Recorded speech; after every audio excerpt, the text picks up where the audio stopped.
अजित पवारांनी राज ठाकरेंना पराभवाचा सिद्धांत सांगितल्यामुळे केवळ मनसेच टीका करते असं नाही, तर अजित पवारांचा मित्रपक्ष असलेल्या भाजपच्या सुद्धा काही नेत्यांनी अजित पवारांना बोट दाखवायला सुरुवात केली आहे. मला वाटतं दुसऱ्याकडे एक बोट दाखवत असताना 4 बोट आपल्याकडे आहे, त्याचं भान सगळ्यांनी वक्तव्य करताना ठेवलं पाहिजे. अजितदादांनाही आपल्या मुलाला निवडून आणता आलं नाही. अजितदादांनाही आपल्या पत्नीला निवडून आणता आलं नाही. हरजित तो इंदिरा गांधीची पण झालेली आहे, अटल बिहारी वाजपेयी साहेब पण हरलेले आहेत. कोकणात राणे साहेब हरलेत, विलासराव देशमुख मुख्यमंत्री हरलेत, आता केजरीवाल मुख्यमंत्री हरलेत. त्याच्यामुळे मला वाटतं हरण्यावर गुणवत्तेचा किंवा नेतृत्वाचा कस लागत नाही. नेतृत्व हे लोकाभिमुख असतं. लोकांनी नेता मानलं पाहिजे. निवडून आलं म्हणजे नेता होता येत नाही. महायुतीमध्ये आपण एकत्र आहोत.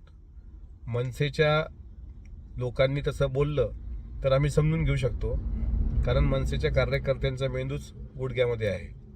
पण माझं तुम्हाला सांगणं आहे की तुम्ही आता मनसेचे पदाधिकारी झालेले नाहीत, तुम्ही भारतीय जनता पार्टीचे पदाधिकारी झालेले आहात आणि त्यात महायुतीमध्ये आहात. पार्थदादा आणि सुनेत्रावलींचा पराभव हा अजितदादांनी प्रामाणिकपणे कबूल केला आहे.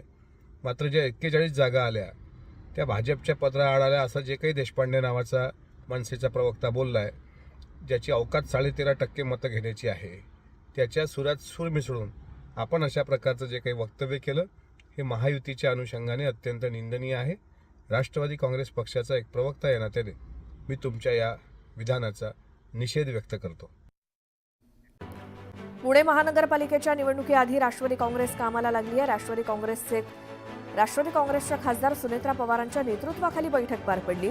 पक्ष संघटना मजबूत करण्यासाठी आणि पक्षाच्या आगामी रणनीतीवर या बैठकीत चर्चा झाली.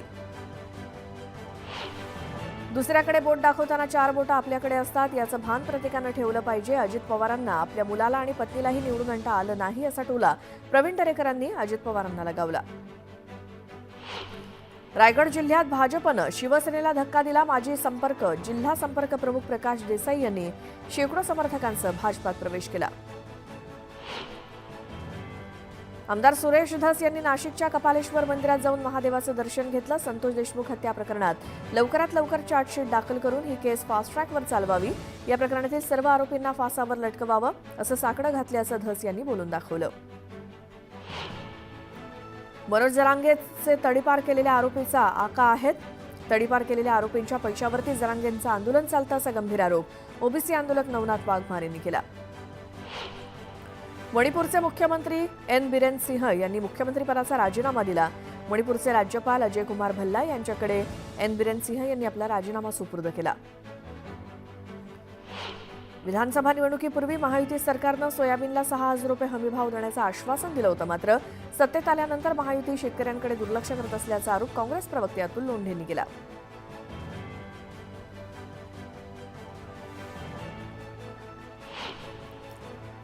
न्यूज 18 लोकमतनं बातमी दाखवल्यानंतर अन्न आणि औषध प्रशासनाकडनं दौंड इथल्या म्हशीच्या गोठ्यात छापा टाकत ऑक्सिटोसिन इंजेक्शनचा साठा जप्त करण्यात आलाय. म्हशीची दूध देण्याची क्षमता वाढवण्यासाठी या इंजेक्शनचा वापर केला जातो. मात्र प्रतिबंध केलेलं ऑक्सिटोसिन नावाचं इंजेक्शन मानवी आरोग्यास धोकादायक ठरेल. बुलढाण्यातल्या एका शिक्षकाचा भातुकली नृत्याचा व्हिडिओ सध्या जोरदार व्हायरल होतोय. बुलढाण्यात जिल्हास्तरीय क्रीडा आणि सांस्कृतिक स्पर्धांचं आयोजन करण्यात आलं होतं. या कार्यक्रमाच्या उद्घाटन सोहळ्यात लोणारचे नागसेन साबळे यांनी पारंपरिक भातुकली नृत्य सादर करत उपस्थितांची दाद मिळवली. छत्तीसगडच्या बिजापूर जिल्ह्यात महाराष्ट्र छत्तीसगड सीमेवर चकमकीत शहीद झालेल्या 2 जवानांचे मृतदेह बिजापूर पोलीस मुख्यालयात आणण्यात आले. महाराष्ट्र सीमेपासून 15 किलोमीटर अंतरावरती असलेल्या इंद्रावती राष्ट्रीय अभयारण्यामध्ये चकमक झाली. यात 31 माओवादी ठार झालेत. डॉक्टर बाबासाहेब आंबेडकरांबाबत केलेल्या वक्तव्याबाबत राहुल सोलापूरकर यांनी जाहीर माफी मागितली. महापुरुषांचा अपमान करण्याचा उद्देश नव्हता असं त्यांनी स्पष्ट केलं. तर आंबेडकरी अनुयायांच्या भावना दुखावल्या असतील तर जाहीर माफी मागतो असं सोलापूरकर म्हणाले. पुण्यामध्ये रिपब्लिकन पार्टी ऑफ इंडियाच्या खरात गटाकडून राहुल सोलापूरकरांविरोधात आंदोलन करण्यात आलं. सोलापूरकरांचा फोटो जाळून निषेध करण्यात आला. बुलढाण्यात केस गळतीच्या रुग्णांमध्ये झपाट्यानं वाढ होते. कणारखेडमध्ये 14 नवे रुग्ण आढळलेत. तर आतापर्यंत केस गळून टक्कल झालेल्यांची संख्या 229 वर पोहोचली आहे. आरोग्य यंत्रणा सुद्धा केस गळती रोखण्यात अपयशी ठरली आहे. मोबाईलच्या अतिवापरामुळे लहान मुलांच्या डोळ्यांवरती परिणाम होतोय. मोबाईल गेमिंग आणि युट्यूबवरचे शॉर्ट व्हिडिओ पाहण्यामध्ये मुलं तासनतास मग्न असतात.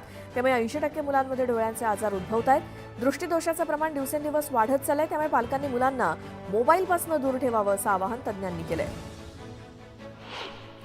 पुण्यातील नदीकाठची वनराई आणि हिरवाई जतन करण्यासाठी पुणे रिवायवलच्या वतीनं पुण्यात पदयात्रा काढण्यात आली. यासाठी पुणेकरांनी चिपको आंदोलन केलं. या पदयात्रेत अभिनेते सयाजी शिंदे आणि सोनम वांगचुक सहभागी झाले होते. आमच्याकडे 11.25 लाख टन सोयाबीनची खरेदी झाली आहे. केंद्राकडे सोयाबीन खरेदीसाठी मुदत वाढवून देण्याची मागणी केली असून शेतकऱ्यांना न्याय देण्याचा प्रयत्न सरकार करतंय. काही व्यापाऱ्यांनी सोयाबीन खरेदीत गैरफायदा घेण्याचा प्रयत्न केला, त्यांची सखोल चौकशी केली जाईल असा इशारा मंत्री जयकुमार गोरेंनी दिला. सोयाबीन खरेदीची केंद्र सरकारनं मुदत वाढवावी. लाखो शेतकऱ्यांचं सोयाबीन पडू नये. सोयाबीन खरेदी सुरू न केल्यास कृषी मंत्र्यांच्या दारामध्ये सोयाबीन ओतणार असा इशारा अजित नवलेंनी दिला. धाराशिवमध्ये सोयाबीन ठेवलेली वखार महामंडळाची गोदामं फुल झाली आहेत. गोदामं भरल्यामुळे आणखी आणलेलं सोयाबीन गोदामाबाहेर पडलंय. त्यामुळे नवं खरेदी केलेलं सोयाबीन ठेवायचं कुठे असा आता मोठा प्रश्न आहे. उपमुख्यमंत्री एकनाथ शिंदेंनी शिरीष महाराजांच्या कुटुंबावरील कर्जाचं ओझं कमी केलंय. आमदार विजय शिवतारे यांनी महाराजांच्या कुटुंबियांची सांत्वनपर भेट घेत 32 लाखांची रक्कम त्यांच्याकडे सुपूर्द केली. संत तुकाराम महाराजांचे वंशज शिरीष महाराज मोरे यांनी आत्महत्या केली होती. दरम्यान मंत्री नितेश राणेंनी मोरे कुटुंबियांची सांत्वनपर भेट घेत त्यांना धीर दिला. जळगावच्या धरण गावातील बसस्थानक परिसरात किरकोळ वादातनं चौघांनी भर रस्त्यात हाणामारी केली. हाणामारीची घटना सीसीटीव्हीत कैद झाली असून पोलिसांकडून पुढील तपास सुरू आहे.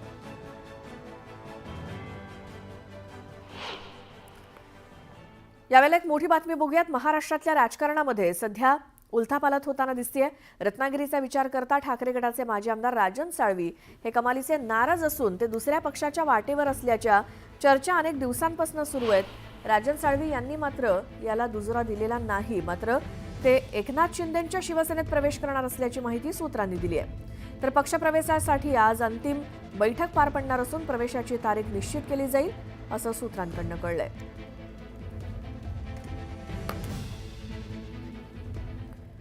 बुलढाण्याच्या उंद्री गावाजवळ एसटीचा भीषण अपघात झाला. यात एसटी उलटली आणि अपघातात कोणती जीवितहानी झाली नाही, परंतु 12 ते 15 प्रवासी गंभीर जखमी झालेत.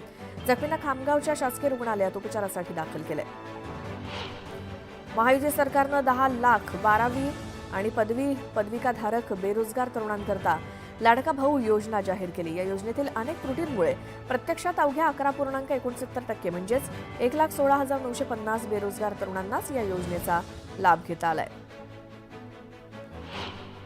भायखळ्यातील वीरमाता जिजाबाई भोसले वनस्पती उद्यान आणि प्राणी संग्रहालयाला लागून असलेल्या 10 एकर जागेवरती पालिका एक्झॉटिक झू उभारणार आहे. जिराफ, झेब्रा, गोरिला अशा परदेशी पाहुण्यांचा संचार पर्यटकांना जवळून बघता येणार आहे. त्यामुळे उद्यान आणि प्राणी संग्रहालयाला लागूनच एक्झॉटिक झू उभारून पर्यटकांना आणखी एक आकर्षणाचं केंद्र उपलब्ध करून देण्याचा पालिकेचा विचार आहे. मराठा आंदोलक मनोज जरांगे पाटील यांचे मेहुणे विलास खेडकर याच्यासह 9 जणांवर पोलिसांनी तडीपारीची कारवाई केली आहे. यावर आता मनोज जरांगे यांनी देवेंद्र फडणवीस तुम्ही किती काहीही केलं तरी मी थांबणार नाही अशी प्रतिक्रिया दिली. कच्च्या मालाच्या माध्यमातून किंवा इतर धातूंमध्ये मिश्र स्वरूपात सोन्याची आयात शुल्काची बचत करण्याचा प्रकार आता थांबणार आहे. सोन्याप्रमाणे आता या वस्तूंवर सुद्धा समान शुल्क आकारलं जाणार आहे. त्यामुळे विविध प्रकारचे धातू आयात करून त्यावरती 1 ते 2% शुल्क भरत उर्वरित शुल्काची बचत करता येणार नाही. आदिवासी विकास विभागासाठी स्वतंत्र 9.35% अर्थसंकल्प असला तरी त्यातून 3,400 कोटी रुपये हे कर्मचाऱ्यांच्या वेतनावरती खर्च होतात. राज्य सरकारनं हा खर्च सर्वसाधारण अर्थसंकल्पातनं करावा यासाठी पाठपुरावा करणार असल्याची ग्वाही राज्याचे अन्न आणि औषध प्रशासन मंत्री नरहरी झिरवाळ यांनी दिली. ठाण्याच्या खोपट इथे राज्य परिवहन सेवेच्या आगारात वाहक तसेच चालकांसाठी वातानुकूलित विश्रांतीगृह तसंच गरम पाण्याची अद्ययावत सेवा पुरवण्यात आली. राज्यभरातील एसटी आगारात हाच पॅटर्न राबवण्यात येणार असल्याची घोषणा उपमुख्यमंत्री एकनाथ शिंदेंनी केली. विमानतळाप्रमाणे प्रत्येक आगारात कॅशलेस रुग्णालय तसंच पंचतारांकित सुविधा देणार असल्याचं आश्वासन त्यांनी दिलं. महाराष्ट्र परिवहन विभागानं नुकतीच मुंबईमध्ये रॅपिडो बाईक टॅक्सी सेवेला परवानगी दिली. येत्या 2 महिन्यामध्ये मुंबईत रॅपिडोसारखी बाईक सेवा सुरू होण्याची शक्यता आहे. प्रवाशांना ओला आणि उबरच्या टॅक्सी सेवेप्रमाणेच रॅपिडोच्या बाईक राईडचा पर्याय उपलब्ध होणार आहे. लाडकी बहीण योजनेच्या लाभार्थ्यांची संख्या अचानक 5 लाखांनी कमी झाली. डिसेंबर 2024 मध्ये या योजनेअंतर्गत 2.46 कोटी महिलांना आर्थिक मदत दिली जात होती, परंतु आता ही संख्या 2.41 कोटींवरती गेली आहे. नाशिक प्रादेशिक भविष्य निर्वाह निधी कार्यालय 1,53,870 निवृत्ती वेतनधारकांना सेवा पुरवतं, जे निवृत्ती वेतनधारकांच्या संख्येच्या बाबतीत भारतातलं दुसरं सर्वात मोठं कार्यालय बनलंय. राज्यातील 2 लाख शेतकऱ्यांचे बँकेतले खाते क्रमांक आधार प्रणाली अजूनही संलग्न झालेली नाही. त्यामुळे सरकारी लाभांपासून या शेतकऱ्यांना वंचित राहावं लागतं, अशी माहिती सूत्रांनी दिली. माघी गणेशोत्सवातील सार्वजनिक मूर्तींचं विसर्जन समुद्रात करण्यास पालिका प्रशासनानं नकार दिला. या संदर्भात ज्यातील पीओपी मूर्तिकार आणि गणेशोत्सव मंडळाच्या प्रतिनिधींची एक बैठक लालबागमध्ये पार पडली. या बैठकीत मूर्ती विसर्जनाची सोय उपलब्ध करून देण्यासाठी 24 तासांची मुदत देण्याचा निर्णय घेण्यात आलाय. मुंबई महानगरपालिकेनं गेल्या काही वर्षात मोठ्या रकमेचे प्रकल्प हाती घेतलेत. त्यापैकी काही प्रकल्पांना राज्य सरकारकडून निधीची प्रतीक्षा आहे. अतिरिक्त चटई क्षेत्रापोटी मिळणाऱ्या अधिमूल्यातील 75% भाग महापालिकेला द्यावा, अशी मागणी महापालिकेनं केली आहे.